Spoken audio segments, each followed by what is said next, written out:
ভাঙা কুঁড়ে ঘরে থাকি, পাশে এক বিরাট প্রাসাদ। প্রতিদিন চোখে পড়ে সে প্রাসাদ কি দুঃসহ স্পর্ধায় প্রত্যহ আকাশকে বন্ধুত্ব জানায়।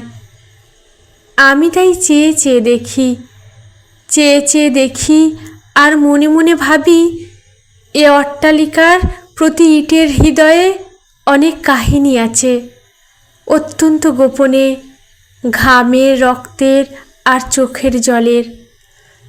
তবু এই প্রাসাদকে প্রতিদিন হাজারে হাজারে সেলাম জানায় লোকে, চেয়ে থাকে বিমূঢ় বিস্ময়ে। আমি তাই এ প্রাসাদে এতকাল ঐশ্বর্য দেখেছি, দেখেছি উদ্ধত এক বুনিয়াদি কীর্তির মহিমা। হঠাৎ সেদিন চকিত বিস্ময়ে দেখি অত্যন্ত প্রাচীন সেই প্রাসাদের কার্নিশের ধারে অশ্বত্থ গাছের চারা। অমনি পৃথিবী আমার চোখের আর মনের পর্দায় আসন্ন দিনের ছবি মেলে দিল একটি পলকে।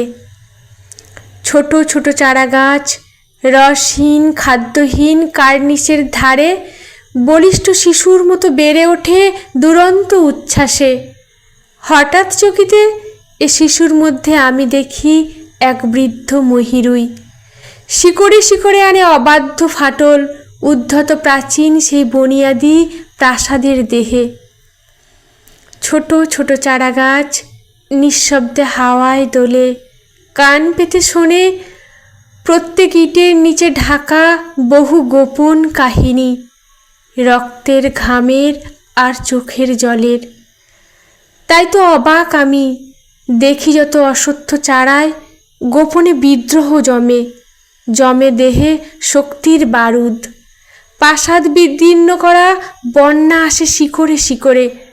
মনে হয় এই সব অশ্বত্থ শিশুর রক্তের, ঘামের আর চোখের জলের ধারায় ধারায় জন্ম, ওরা তাই বিদ্রোহের দূত।